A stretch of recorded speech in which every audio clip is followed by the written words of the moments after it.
자, 그러면 우리가 시작하도록 하겠습니다. 여러분 PPT를 좀 띄워주시면은 교회 생활 세미나를 제가 한번 준비를 했는데요. 저희 교회 2024년도에 표가 있어요. 같이 읽어볼까요? 시작. 사랑이 넘치고 기도가 뜨거운 교회. 오늘 우리가 읽었던 베드로전서 4장의 말씀은 베드로가 이게 목회 서신이거든요. 회중들을 돌아가면서 읽는 이게 회중 서신이에요. 그래서 베드로가 썼던 목회 중에서 두 가지를 우리 성도들에게 가르쳐 주고 있는 것이 하나 있는데, 하나는 사랑과 기도가 뜨겁고 넘치는 성도가 되기를 바란다라는 마음으로 우리가 올해는 사랑과 기도를 붙잡자 라는 표를 제가 생각을 했습니다. 그래서 올해는 저희가 기도도 많이 할 것이고 또 사랑이 넘치는 행사도 조금 하려고 해요. 그래서 사랑은 우리가 보여줘야 되잖아요. 아무리 사랑해라 라고 이야기한다고 한들 그게 무슨 소용이 있겠습니까? 친구한테 가서 야, 필요한 거 없어? 내가 도와줄게, 이 한마디가 사랑인 거죠. 근데 기도는 우리가 신학적인 체계적인 게 필요해서 주일날 설교를 통하여 몇 차례씩 말씀을 좀 묵상하고 이게 한번 말씀에 대하여 우리가 계속 살펴보는 거 중에 있고, 사랑은 우리가 실천을 해야 됩니다. 그래서 2024년도에는 제가 크게 세 가지를 우리 정책당회 때 장로님들하고 제가 나누었는데, 위에 크게 세 가지가 있어요. 한번 읽어볼까요? 시작. 부흥회, 복음축제, 새가족 환영회. 그래서 2024년도에 제가 생각하고 있는 것은 4월달, 5월달, 6월달에 있을 이 행사들을 고민하고 있고 좀 계획하고 있어요. 이때 이 세 가지들은 저 혼자 할 수 있는 게 아니에요. 어쩌면 여러분들이 움직여 줘야 되는 영역들도 있기 때문에 장로님들이 둘째 주에 오후 시간에 이런 세미나를 좀 해줬으면 좋겠다라고 장로님들이 저한테 부탁을 하셔가지고 이런 거를 2주에 걸쳐서 했으면 좋겠다라고 하더라고요. 그런데 2주까지 할 필요는 없고 한 주에 제가 몰아서 아주 스마트하게 설명 한번 해보겠습니다 라고 해서 오늘 이 세미나가 되어지는 겁니다. 첫 번째 부흥회를 한번 보시게 되면 제가 날짜를 임의적으로 고민하며 세운 날짜가 4월 28일 날입니다. 4월 28일 날 두 가지로 고민하고 있는데, 하나는 오후 예배 때 이 시간대 부흥회를 할지 아니면 작년에처럼 저녁에 부흥회를 할지 고민 중에 있어요. 지금 이 시간에 했다 하면 우리 아이들도 많이 참여할 수 있을 것 같고, 저녁 때 하면 또 시간적 여유가 좀 공백이 있으니까 또 오는 것도 힘들지 않을까, 여러 가지 고민 중에 있어서 제가 또 좀 기도하다가 오후에 아니면 저녁에 날짜를 정해서 부흥회를 하는데, 이번에 부흥회는 오직 하나입니다. 무엇이냐면 저희가 기도가 뜨거운 교회가 되기 위해서 기도를 좀 뜨겁게 하려고 합니다. 그런데 기도는 사실상 우리가 습관적이기 때문에 기도할 때 큰 소리로 통성으로 기도하는 것이 저희 교회가 아주 익숙지 않아요. 제가 얘기를 들어보니까 예전에는 되게 크게 뜨겁게 소리를 불러가면서 했대요. 맞아요? 예. 근데 요즘은 우리가 막 크게 부르지를 못하는 것 같아요. 그래서 우리가 뜨겁게 기도를 하려면 뜨겁게 기도했으면 좋겠고, 또 그게 싫으신 분들도 계세요. 막 소리 크게 지르는 걸 되게 싫어하시는 분들은, 우리 그 장소가 되게 교회 공간이 많거든요. 새벽에 공간에서 크게 소리를 지르서 하면은 우리 본당에 와서 기도하시면 되고, 본당에서 크게 막 뜨겁게 기도하면은 좀 자기는 조용하게 기도하고 싶다면은 우리 기도방이 있으니까 기도에 또 소예배실에 가서 기도하시면 되고, 그거는 문제가 되지 않죠. 어쨌든 간에 우리가 기도의 훈련을 좀 가지려고 하는 마음에서 우리 봄이 되는 그 첫 해에, 첫 달에 우리가 부흥회를 통하여서 일어나라, 빛을 발하라 라는 주제 아래에서 부흥회를 하려고 합니다. 제가 말씀을 전하고 기도하고 말씀을 전하고 기도하는 그런 건데, 첫째 날에는 무엇을 하려고 하느냐면 우리 교회학교 중심으로 말씀 사경회를 할 것이고, 우리 아이들과 함께 부모님이 자녀를 축복하는 시간을 부모님이 직접 축복하는 그런 시간이 되기를 바라고, 또 부모님이 안 나오고 그냥 아이들이 혼자 나오는 아이들이 있다면 교사들이나 교회가 또 함께 기도해 줬으면 좋겠고, 또 그런 축복이 기다리는 시간이 좀 있었으면 좋겠다라고 생각해서 우리 아이들도 기도하고 한 가정이 기도로 세워지는 그런 부흥 사경회가 되었으면 좋겠다라는 게 첫째 날의 목표입니다. 둘째 날에는 29일 날 저녁 7시 30분에 할 건데 똑같은 주제이죠. 둘째 날에는 교회 부흥과 교회 사역을 위해서 회복을 가족을 위해서 기도할 겁니다. 그래서 제가 우리 교회에 보니까 우리 교회는 뭐 안수집사회, 권사회가 있지는 않은 것 같아요. 그래서 저희 교회는 전도회가 모든 일들을 주관하는 사실상 핵심 일꾼들이거든요. 그래서 둘째 날에는 전도회 중심으로 기도 제목을 제가 받아서 같이 기도 제목도 나누어지고, 그리고 전도회별로 시간이 있으면은 전도회별로 또 모여서 기도도 했으면 좋겠다라는 그런 생각들도 가지고 있습니다. 그래서 우리 부흥회가 마치 형식적인 그런 차원이 아니라 우리 교회에 맞게끔 조직적으로 한번 기도도 하고 말씀도 듣고 좀 뭔가 이렇게 우리끼리 움직일 수 있는 그런 부흥의 역사가 일어났으면 좋겠다라는 마음에 부흥회를 하려고 합니다. 그래서 여러분들이 4월 달에 있는 부흥회를 위해서 좀 기도를 해 주시고, 이렇게 기도의 부흥을 받아서 우리가 열정과 열심을 받아서 하려고 하는 작업이 있어요. 그게 무엇이냐 하면 복음 축제예요. 그래서 교회가 세워진 목적이 있어요. 교회는요, 복음을 담지한 기관으로서 하나님 앞에 세상을 향하여 빛과 소금의 역할을 감당해야 되는데, 이름만 영광이 아니라 우리가 실제적으로 빛을, 또 소금의 일들을 우리가 세상의 가운데 뿌려질 수 있는 그 일들을 해야 되는데, 그게 바로 복음축제의 핵심인 거예요. 그래서 5월 26일 날 또 그 다음 주 양주 2주간에 걸쳐서 하려고 하는데, 이거 이유가 있어요. 왜 2주간에 걸쳐서 하느냐? 그날 오기로 했던 사람이 못 올 수도 있어요. 여러분 전도해보면 알아요. 해보면 그날 꼭 오기로 하고 약속했다, 그래 내가 너한테 밥도 사줬고 다 했다 그랬는데, 그날 갑자기 일이 생길 수 있어요, 없어요? 많아요. 여러분 마귀가 얼마나 방해하는데요. 그래서 그 다음 주까지 우리가 연계를 시켜서 2주간의 복음축제를 하려고 합니다. 물론 메인은 5월 26일 날에 하는 게 맞겠지만은, 그리고 6월 2일 날에도 두 번째 주에도 우리가 좀 하려고 합니다. 그래서 포토존, 교회 앞에 1층 로비에 포토존을 좀 만들어서 오시는 분들, 새가족들, 오시는 가족들끼리 사진을 좀 찍을 수 있는 공간도 만들려고 하는 거예요. 되게 재밌겠죠? 좀 호응을 좀 해주세요. 여러분 이거 저를 위해서 하는 게 아니라 교회를 위해서 같이 하는 거예요. 그래서 우리가 포토존을 만들어 본 경험이 혹시 있으면 좀 고개 좀 까딱까딱. 있어요? 그러면 여러분 뭐 맡겨도 얼마든지 잘할 수 있을 것 같아요. 그래서 포토존도 좀 만들어 놓고, 그리고 아이들 복음축제라고 하면은 먹을 거, 놀거리, 뭐 먹거리, 볼거리 이렇게 다 만들면 되는데, 재미있어요. 이런 거 해보면 우리 2층과 3층에 요런 테라스 같은 데 있잖아요. 그런데 막 만들어 놓으면 재밌죠. 4월달 5월달이면 봄이고요, 순천 날씨 최고잖아요. 제가 서울에서는 겨울만 되면 얼굴이 다 찢어졌거든요. 근데 순천에서는 제가 막 살이 막 올라와 너무 뽀송뽀송해져서 그 영화 배우 같잖아요, 제가 지금.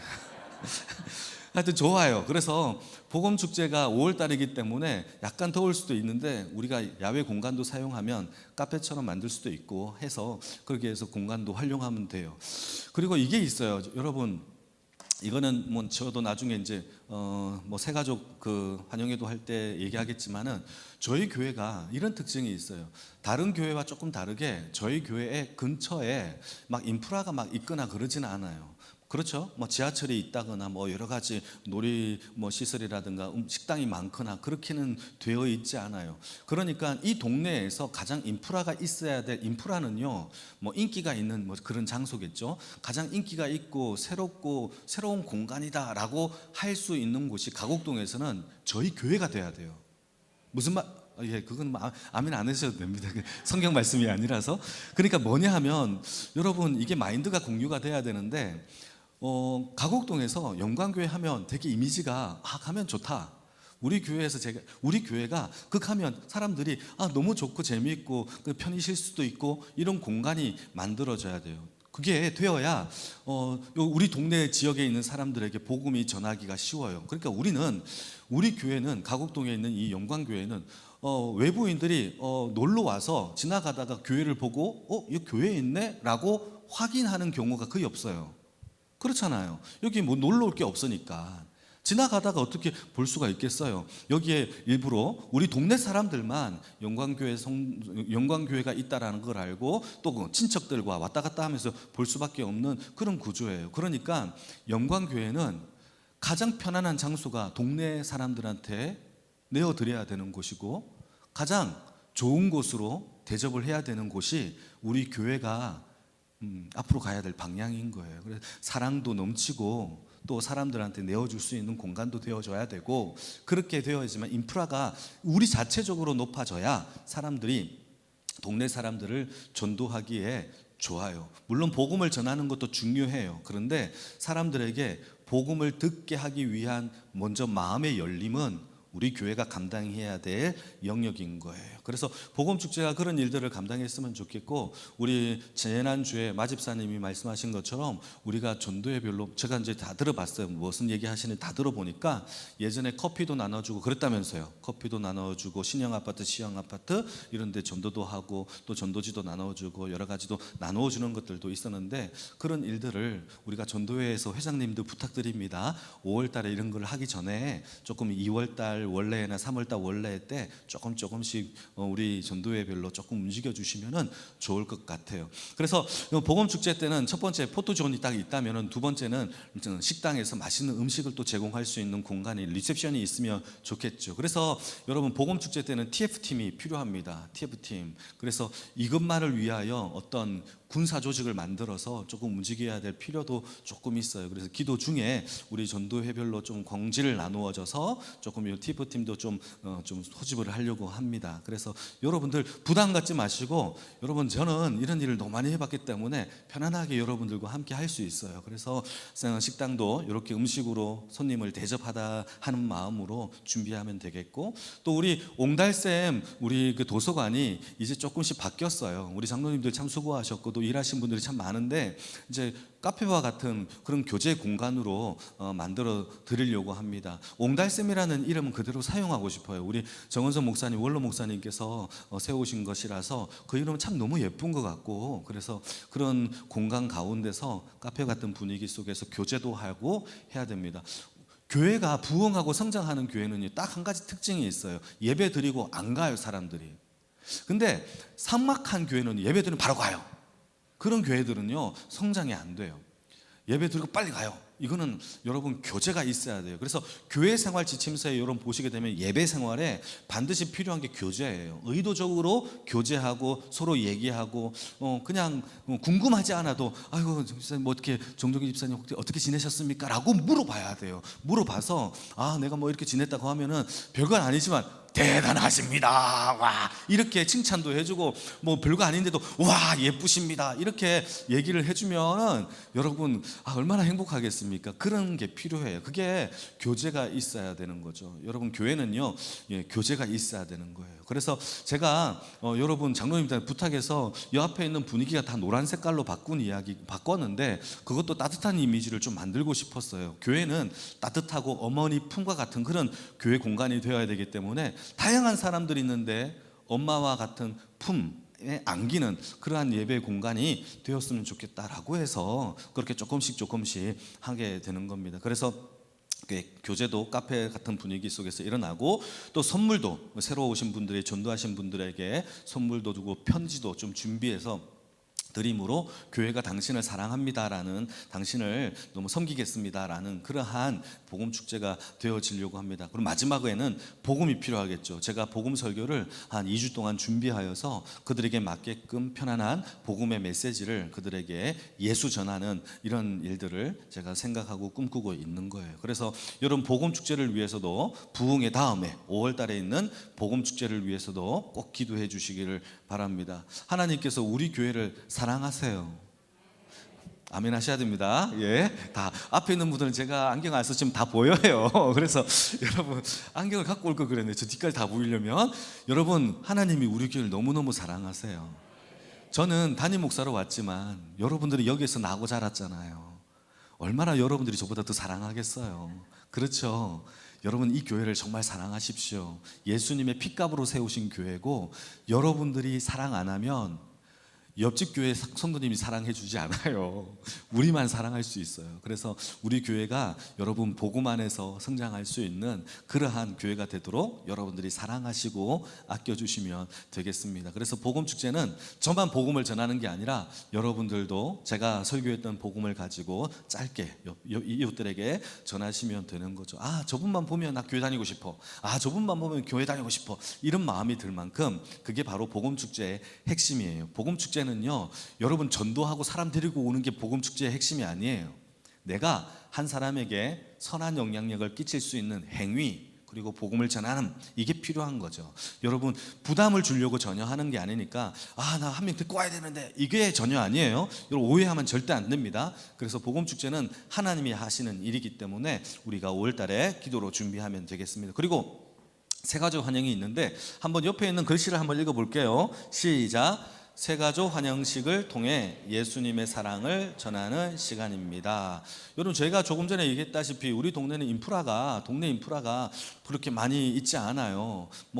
그렇게 유명한 시설물과 이런 것들이 없어요. 사람들이 와서 관광지처럼 오거나 그러지도 못하고 또 그런 게 그렇게 없죠. 그래서 일부러 골목 안으로 들어와야 되기 때문에 교회가 가장 인프라가 높아야 되는 것이 우리가 만들어야 돼요. 그래서 사랑이 뜨거워야 되고 사랑이 넘쳐야 되고 사랑의 능력이 행사되어져야 되는 것이 우리 교회에서 필요한 거죠. 그래서 새가족들이 온다고 하면 그 새가족들에게 여러분 잘 생각해 보시면은 기도하고 싶어서 기도하러 새가족이 왔어요. 오늘 오신 분들도 다 한 분은 권사님이시고 또 한 분은 또 저 멀리 있는 교회에서 이사 오셔서 저희 교회에 오셨어요. 장로님의 따님이고 그래요. 그러니까 이분들도 어릴 때부터 교회 생활을 했겠죠. 그런데 저희가 이제 기도하러 왔어요. 기도하러 왔는데 우리가 기도합시다 하고 났는 다음에 기도하는데 너무 쎄하면 저분들이 기도를 못 배우는 거죠. 이 교회는 그냥 쎄하게 기도하는가 보다 하고 쎄하게 한단 말이죠. 여러분 그러지 않고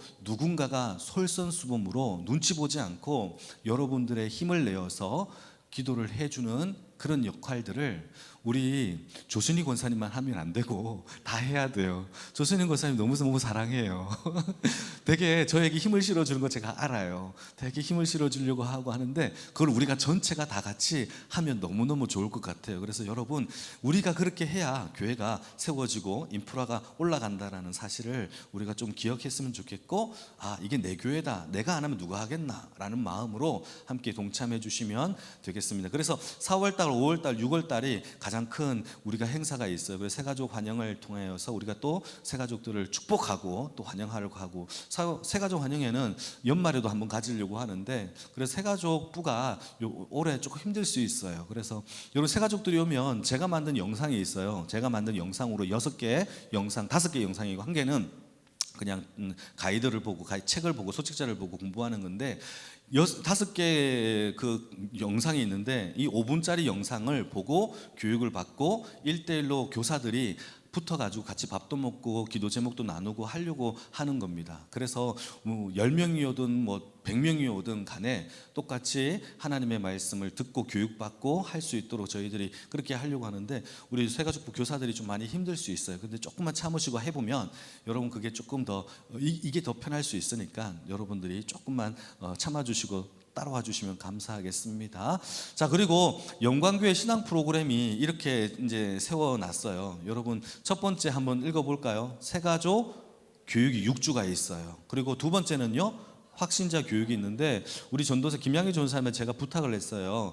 확신자 교육을 전도사님이 새가족부 담당이니까 했으면 좋겠다라고 제가 부탁을 드렸고, 새가족부 교육은 제가 만든 소책자가 있고 또 영상을 통하여서 제가 여러분 새가족들한테 교육을 시킵니다. 그런데 새가족들이 조금 더 공부하고 싶다, 난 말씀 조금 더 배우고 싶다라고 한다면 선택입니다. 그러면 확신자 교육을 받는데 6주 동안 김양희 전사님이 더 할 수도 있어요. 6주가 더 할 수도 있는데 김양희 전사님이 또 생각하고 있는 지금 프로그램을 생각하셔서 좀 만들고 있는 확신 교육을 받을 수 있고, 또 세 번째는 바이블 스터디가 있는데 이거는 학기마다 1학기, 2학기마다 이제 생각하고 있는 게 성경 챕터별로, 작년부터 고민하고 있었는데 저 혼자 하기가 너무 힘들어서 그래서 챕터별로 여러분 성경 공부를 조금 하려고 합니다. 예를 들면 한 학기에 1학기에는 예를 들면 빌립보서를 한다. 그럼 빌립보서에 대한 6주나 7주 정도 되는 바이블 스터디를 하게 될 겁니다. 그래서 저녁에 모여서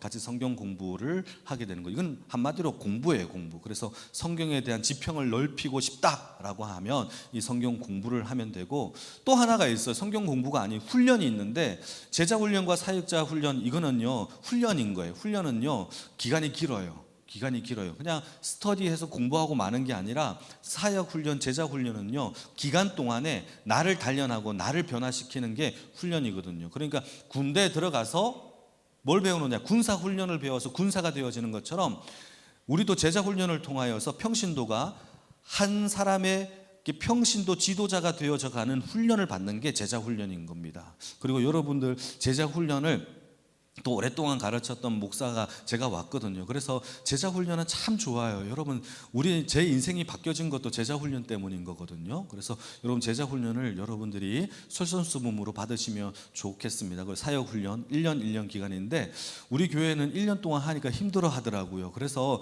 제가 작년에는 3개월 반 정도를 했어요. 우리 교회에서 1기 코칭, 제자 훈련 코칭을 했는데 12명의 제자 훈련생들이 수료를 했고요. 너무 좋았어요. 그래서 힘들었어요. 한마디로 얘기하면 힘듭니다. 그런데 좋았어요. 그래서 여러분들 이 제자 훈련을 여러분들이 시간 나실 때 지원하셔서 꼭 한번 받았으면 좋겠고, 사역 훈련도 또 지도자 과정이 있는데 퍼스펙티브스는요, 이게 뭐냐, 퍼스펙티브스는 선교 훈련입니다.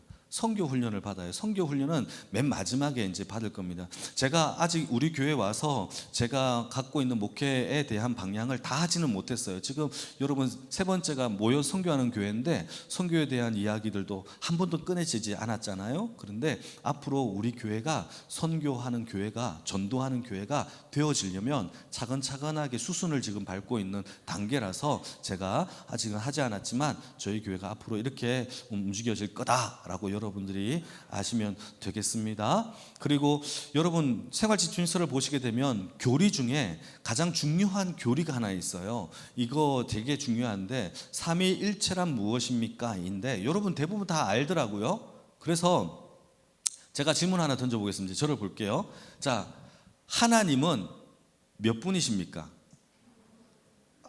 다시 3분인가 한 분인가 자꾸 헷갈리시는데 여러분 다시 한번 묻겠습니다. 하나님은 몇 분이시죠?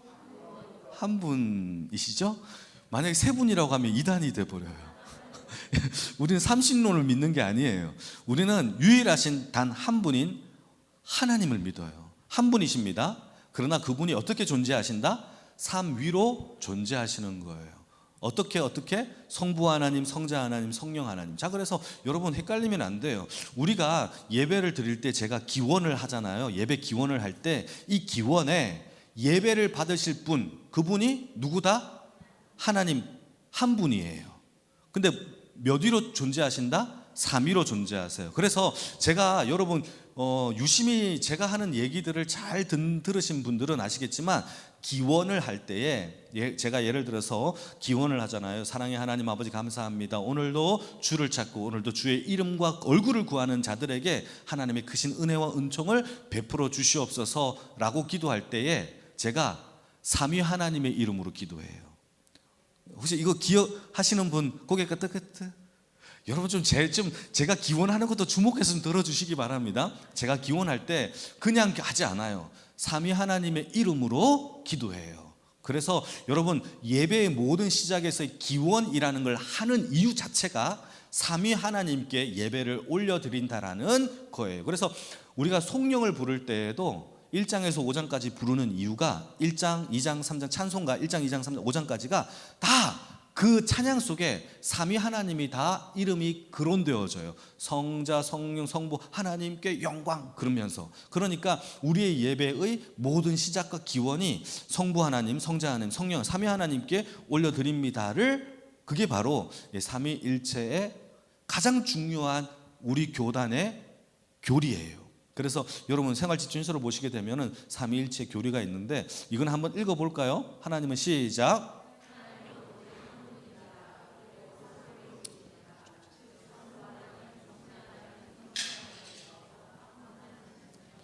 그 위격에는 성부 하나님, 성자 예수님, 성령 하나님이 계십니다. 그래서 삼위일체라고 칭하며 기독교 정통 신앙에서는 이 믿음을 고백하는 것이 매우 중요하고 이게 바로 예배예요. 여러분 이 위격이라는 것은요 영어로 person이라고 되어 있는데 바로 인격인 거예요. 인격. 그러니까 하나님은 한 분이시지만 새 위격인 person으로 존재하신다 라는 것을 우리가 기억하시면 되겠습니다. 또 바른 신앙생활 보겠습니다. 여러분 이제 이거는 여러분 편안하게 들으시면 되는데 한번 빨간 글씨 한번 읽어볼까요? 시작. 주일을 거룩하게 보냅니다. 1번 시작. 주일을 거룩하게 구별하여 예배에 참여. 2번 시작.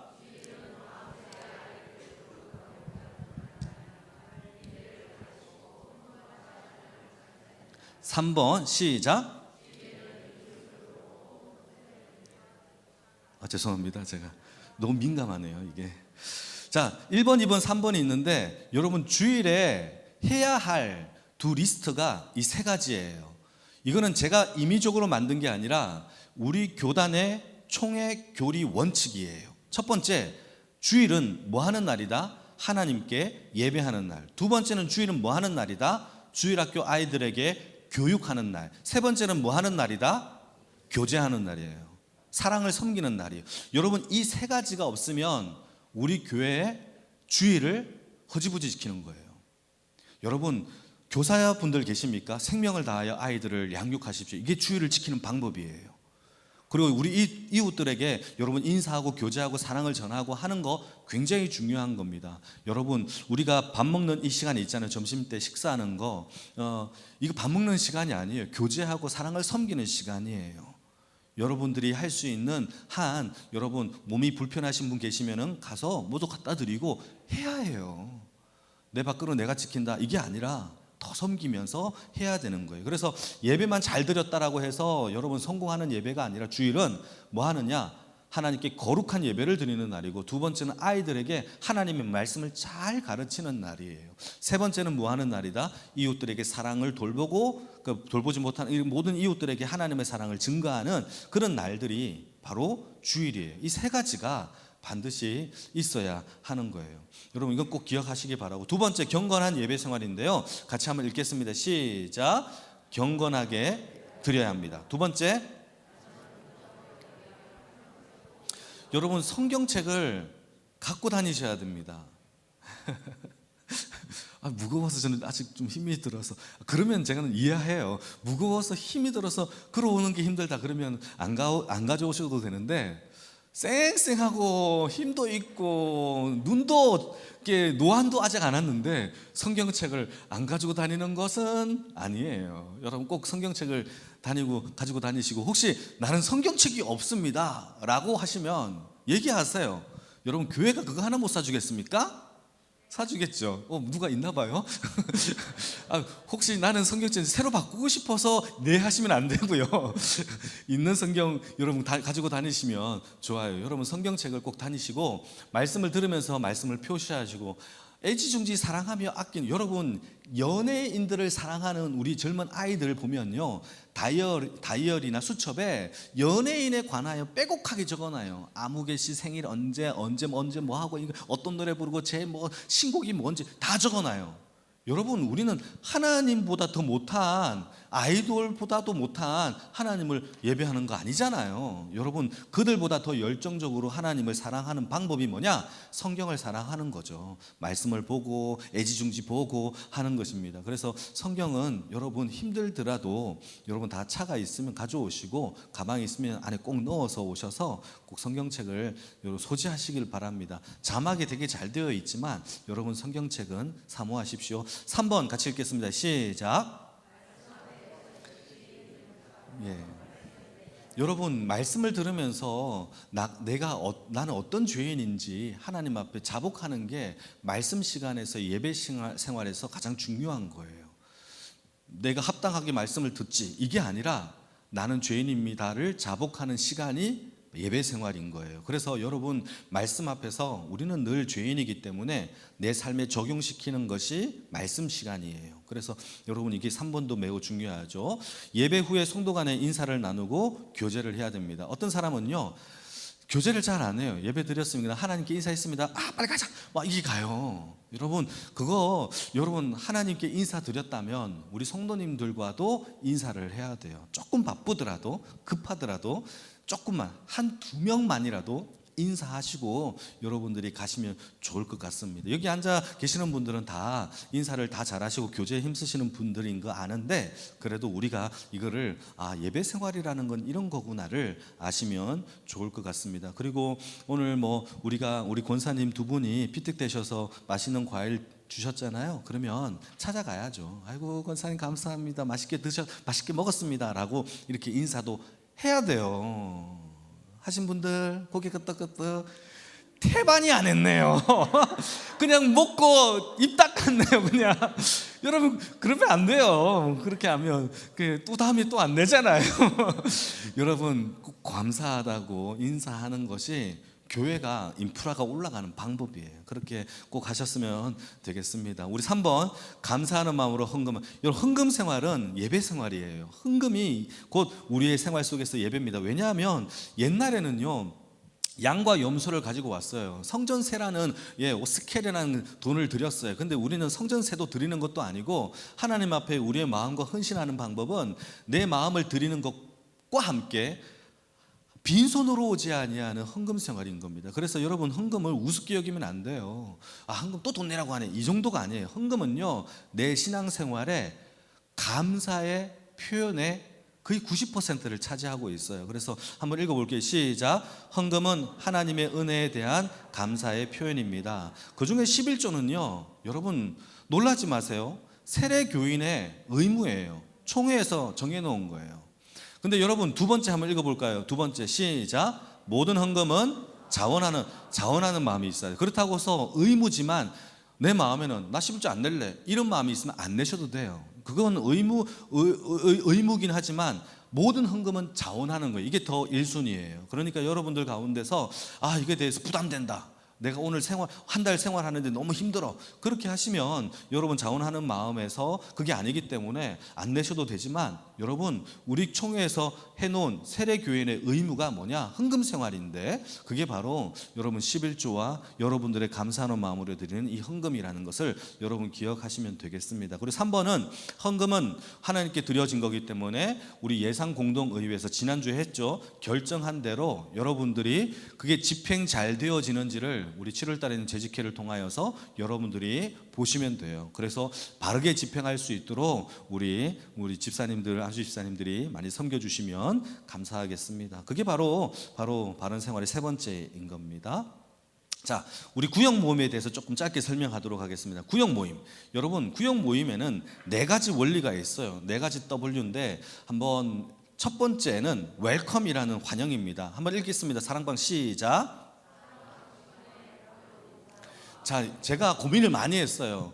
구역 모임이라고 할까 사랑방이라고 할까 고민을 하다가 그냥 사랑방이라고 적었어요. 잠시 한번 적어볼게요. 우리 구역이 모임을 하면서 마치 사랑방처럼 느껴진다라고 하는 구역. 고개 까딱까딱.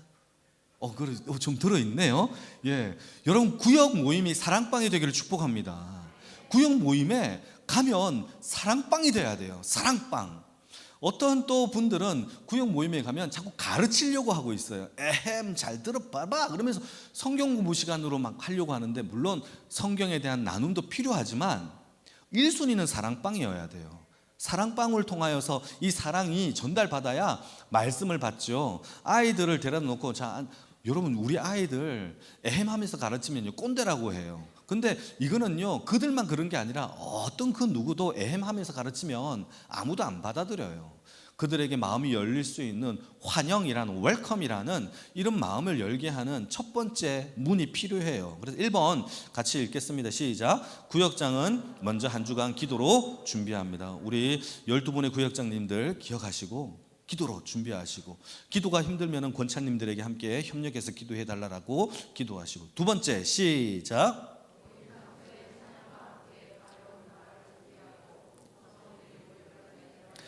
예, 우리 구역 모임 중에서 가벼운 다과를 준비하면서 모이는 거 제가 알아요. 어떤 구역은요 무거운 다과를 많이 준비해가지고 많이 준비하시는 구역도 있더라고요. 근데 부담스러우니까 여러분 먹을 게 들어가거나 차를 마시면 마음이 좀 열려요. 그래서 여러분 웰컴이라는 것의 차원에서 작은 것들을 좀 준비해서 혼자 준비하는 게 힘들면은 좀 돌아가면서 준비할 수 있는 그러한 구역 모임이 되었으면 좋겠고, 가벼운 대화가 좋아요. 가벼운 대화.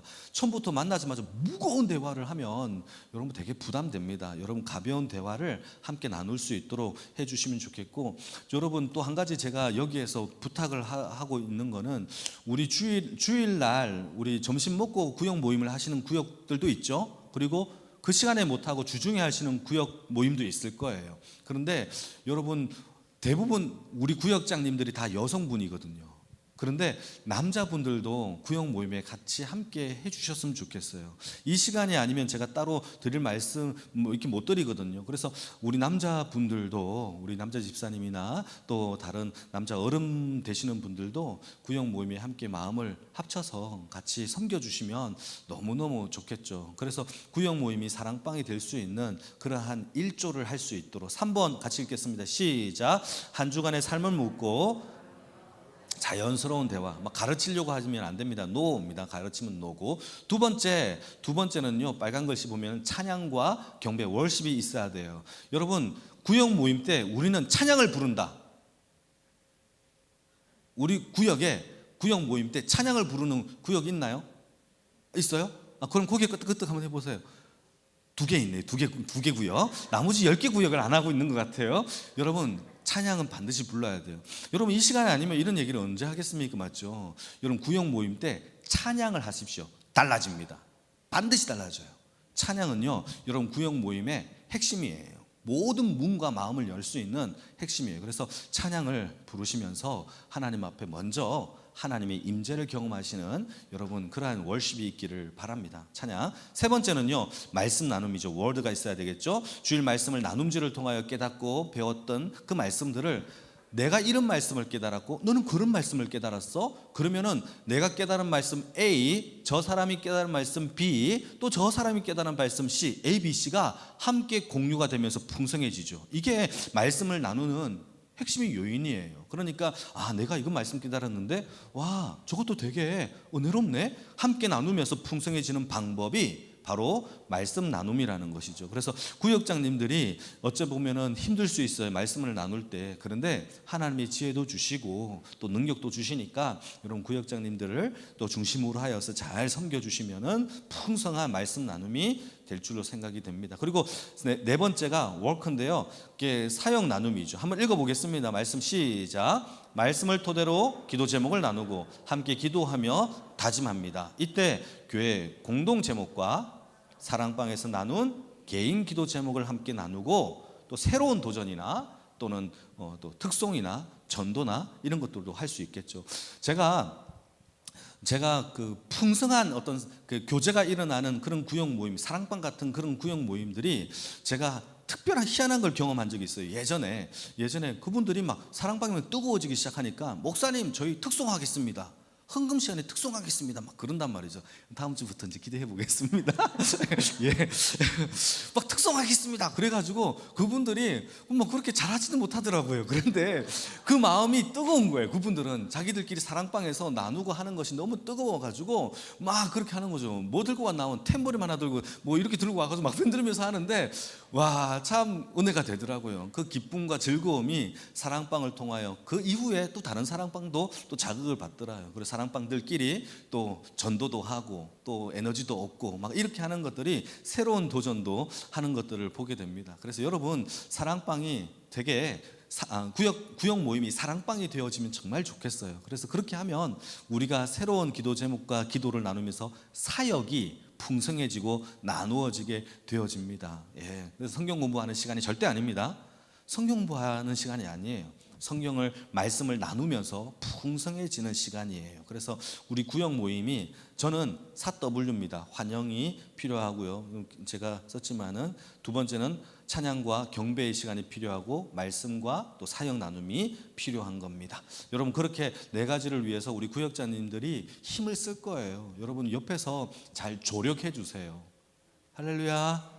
예, 다시 한번 얘기합니다. 잘 옆에서 도와주세요. 예, 너 한번 해봐라 하면서 쎄 하지 마시고 함께 동참해 주시고 뭐 얘기하면 호응해 주시고 뭐 얘기하면 와 잘한다 잘한다라고 해 주셔야 됩니다. 자, 그리고 성경과 전도에 힘을 쓰는 교회인데요. 한번 읽어보겠습니다. 성경 통독 시작.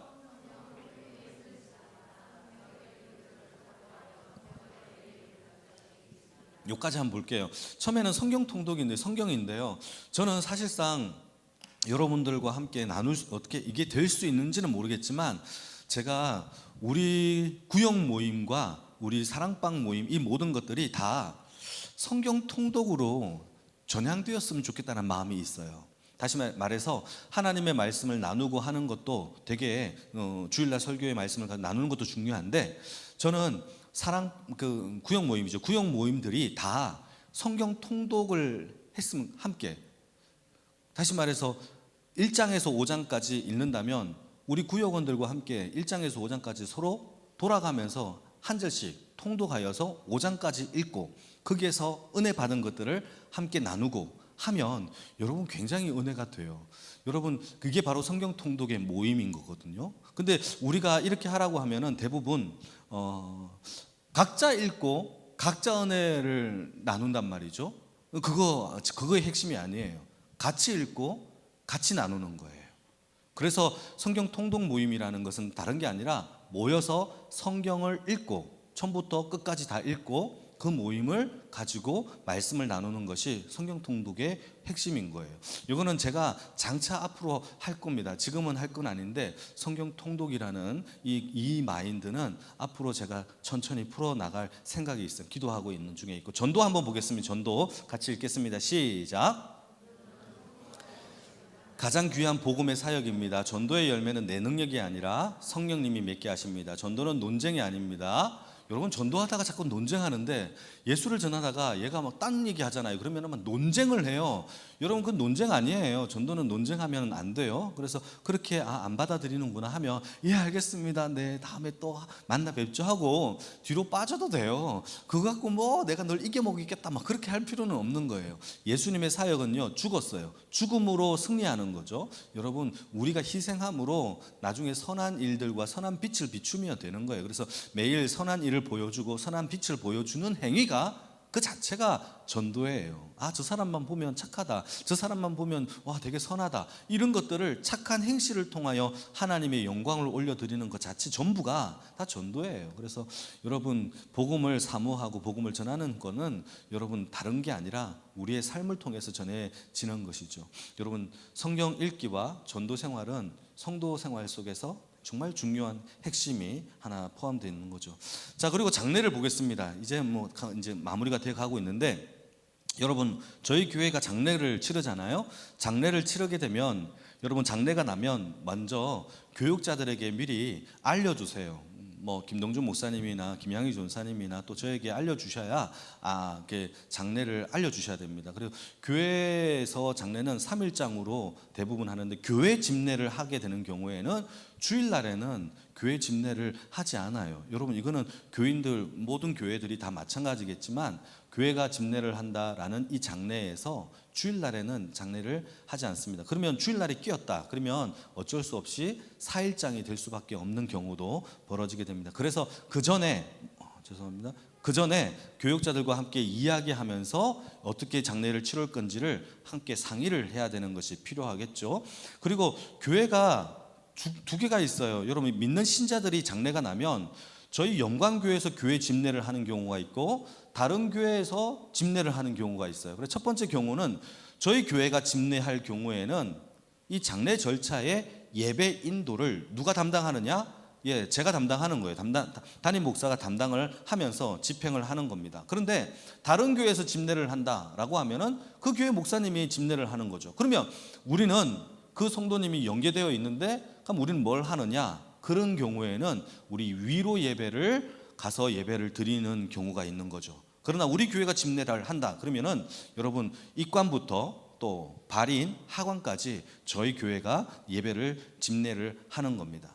근데 여기서 또 헷갈리는 게 하나 있어요. 여러분 어떤 사람이 자꾸 교회장이라고 하는데 교회장은요 교회 집례하고 너무 큰 차이가 나요.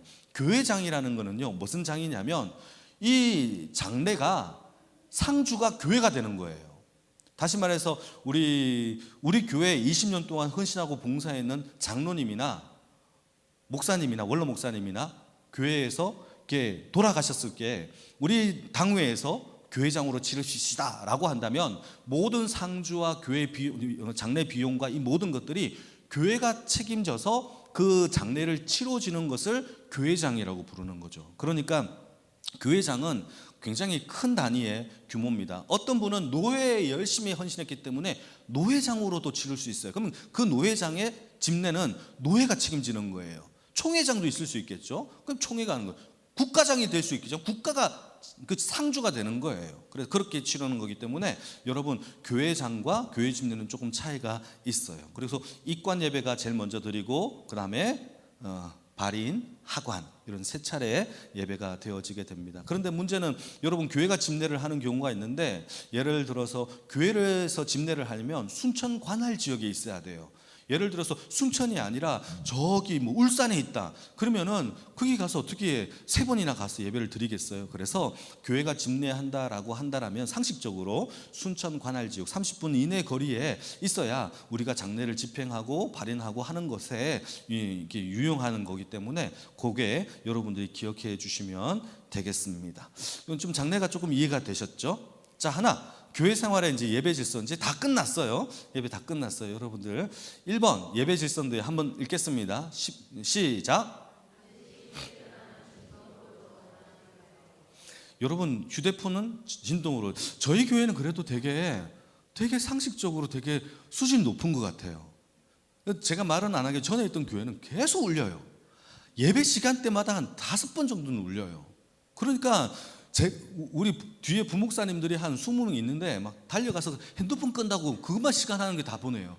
우리 어르신들이 핸드폰을 못 꺼요. 그러면서 핸드폰 막 울리면서 이렇게 막 웃으면서 꺼내요. 웃으면서 꺼내. 그러면은 우리가 그걸 하면서 진동으로 바꾸고 핸드폰 끈다고 되게 고생을 많이 하는데 저희 교회는 그래도 예배 시간에 이렇게 전화벨 소리가 울리는 경우는 거의 없어요. 그래서 너무 감사한데 진동으로 전환해 주시면 감사하겠고, 두 번째는 예배 시간에 10분 전에 오셔서 예배에 기도로 동참해 주시면 감사하겠습니다. 우리 찬양팀이 30분에 찬양하죠? 맞죠? 30분 전에 찬양을 해요. 그러면 여러분 적어도 10분 전에 오시고 여러분 평이하게 노말한 상태는 30분 전에 오셔서 같이 찬양으로 동참해 주시면 너무너무 감사하겠습니다. 예, 그렇게 해 주시면 여러분 새 가족이나 다른 사람들이 왔을 때 와, 여기는 찬양이 뜨거워. 와, 여기는 왜 이렇게 분위기가 좋아. 내가 여기에 뼈를 묻겠어라고 한단 말이에요.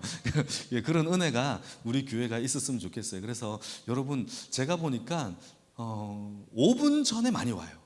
우리 교회는 5분 전에 피크입니다. 5분 전에 사람들이 막 많이 몰려오는데 조금 더 일찍 여러분 서둘러서 10분 전에 오셨으면 좋겠습니다. 넉넉하게. 다 해결됐나요? 엘리베이터? 다 됐어요? 아이고 감사합니다. 세 번째는요, 한번 같이 읽겠습니다. 시작. 예, 여러분 옆 사람에게 불편하게, 우리가 좀 불편하게 무식중에 할 때가 많아요. 첫 번째, 옆 사람은 빤히 쳐다보는 사람들이 있어요. 막 빤히 쳐다보고 막 이렇게 쳐다봐요. 여러분 좀 위협을 느낄 수 있거든요. 그런 것 좀 조심히 하시고, 막 발로 있잖아요. 막 차는 사람들도 있고요. 뭐 이렇게 쿵쿵쿵쿵 하는, 엉덩이 막 쿵쿵 하는 사람도 있고 그래요. 그래서 여러분 불쾌감을 줄 수 있는 행동들은 우리가 좀 도덕적으로 좀 높은 수준의 그런 모습이 우리에게 있었으면 좋겠습니다. 그래서 옆 사람에게 불쾌감을 주지 않는 행동이 참 예배 질서 가운데 중요해요. 자, 두 번째 주차 질서인데요. 주일날에는 공간이 부족하니까 여러분 가까이 계신 분들은 걸어오시거나 카풀해서 오시면 너무 감사하겠고, 또 자가용을 가지고 오신 분들은 우리 안내하시는 우리 장로님들이나 안내하시는 분들의 안내를 꼭 받으셔서 이웃들에게 불편을 주지 않는 그런 주차를 좀 하시면 좋을 것 같아요. 왜냐하면 우리 교회는 유기체예요. 이웃들과 유기체일 수밖에 없어요. 우리가 한 번 욕먹으면 계속 욕먹어요. 그러니까 우리 이웃들에게도 우리가 불편을 주지 않도록 여러분 하셔야 되겠고, 젠틀하게 하시면 돼요. 젠틀하게. 좀 주차를 좀 불편하게 이웃들이 된다 하더라도 젠틀하게 하시면 돼요. 그거 가지고 뭐라고 하지 마시고 젠틀하게 좀 하시면 좋을 것 같습니다. 자, 마지막입니다. 교회 봉사 친교인데요. 같이 읽겠습니다. 1번 시작. 네, 제 소원이죠. 여러분, 우리가 함께 세례교인들은 한 가지 이상의 봉사를 했으면 좋겠는데, 여러 개를 봉사할 필요는 없는데 우리 교회는 보니까 한 사람이 여러 개를 하시는 게 많더라고요. 그런데 반대로 세례교인인데 아무것도 안 하시는 교인들도 많아요. 그래서 여러분, 제가 좀 부탁을 드리고자 하는 것은, 세례교인이다, 내가 세례받았다, 공동의회에 참석할 수 있는 회원이 되었다, 여러분, 영광교회 교인이다라고 하는 이 교인의 기준이 뭐냐면 세례거든요. 세례 받으면 영광교회 교인이라고 말할 수 있어요. 그게 기준이에요. 그러니까 세례교인이다라고 한다면 영광교회에 봉사를 할 수 있는 그러한 선택을 좀 했으면 좋겠고, 두 번째는요, 선택을 할 때 신중하게 하셨으면 좋겠어요. 하고 중간에 힘들어서 안 할래, 이렇게 하면 부서가 힘들어져요. 그러니까 신중하게 결정하셨으면 좋겠고, 세 번째, 이건 정말 중요한데 한번 같이 읽겠습니다. 시작. 중직자, 장로, 안수집사, 권사를 선출하는 공동의회가 있을 때 향후 피선거권은 제자훈련을 수료한 자에게 주어집니다. 여러분, 안수집사님이나 장로가 될 때 그 기준은 제자훈련하는 모든 교회들은 이게 반드시 들어갑니다. 그래서 제자훈련을 수료한 자들에게 주어지는 피선거권이 이렇게 주어집니다. 제가 물어보니까 옛날에 정은선 목사님도 그렇게 하셨다고 하더라고요. 그래서 우리 교회가 제자훈련하는 교회라면 반드시 제자훈련을 통하여서 여러분, 우리가 교회에 중직자들이 세워졌으면 좋겠다라고 생각해서 여러분, 제자훈련은 꼭 수료하시면 감사하겠습니다. 4번입니다. 취미, 모임, 운동, 음악, 이런 것들은 여러분 적극적으로 교제하시면 좋겠어요. 그래서 운동을 좋아하시는 분들은 운동하는 팀들이 있으면 좋겠고, 예배 끝나고 난 다음에 제가 좀 늦게 가는 경우를 보면은 루체 앙상블 팀이 항상 1층에서 연습을 하는 걸 제가 보거든요. 그렇게 연습을 하고 하는 모습이 참 보기 좋더라고요. 그래서 여러분, 이런 교제 모임들이, 다만 여러분, 예배 시간을 빠지면서 교제하겠다 하면서 그 주일날 예배 시간에 골프 치러 가거나 그러면 안 되면, 골프 모임에 막 해가지고 그러지 마시고, 여러분, 예배가 제 1순위입니다. 그러나 그 번외의 시간 속에서의 교제는 우리 성도 간에 교통이 있으면 좋겠고, 구역 모임에 적극적으로 참석하시고, 자, 6번도 같이 한번 읽겠습니다. 시작. 교회 모임에는 언성을 높이지 않습니다. 예, 여러분, 막 이렇게 우리 교회에서 싸울 일이 뭐가 있겠어요. 여러분, 언성을 높이지 마시고, 모임 가운데 여러분, 많은 새신자들이나 새로 오신 분들이 모임에 갔는데 막 소리를 크게 내거나 막 핏대를 세우거나 하는 모습을 보고 얼마나 실망하겠습니까? 여러분, 어떤 일이든지 우리가 양보하면 되고, 조금 더 기도해보자면 하면 되고, 지금 결정을 안 해도 되고 괜찮잖아요. 해보고 투표해도 되고, 여러 가지 방법이 있으니까 우리 모임 가운데 하나님의 영광을 가리지 않도록 여러분들이 함께 힘써 주시면은 되게 너무너무 좋을 것 같습니다. 이상이에요. 여러분, 이렇게 사실상 여러분 박수를 쳤지만 부담되시죠? 그러나 여러분, 교회 가운데서 우리가 이렇게 복음으로 하나가 되는 교회가 만들어지는 것이 필요한 영역이라서 이렇게 한 겁니다. 그래서 모여서 예배하는 교회, 모여서 기도하는 교회, 모여서 선교하는 교회가 우리 교회 가운데 넘쳤으면 좋겠습니다.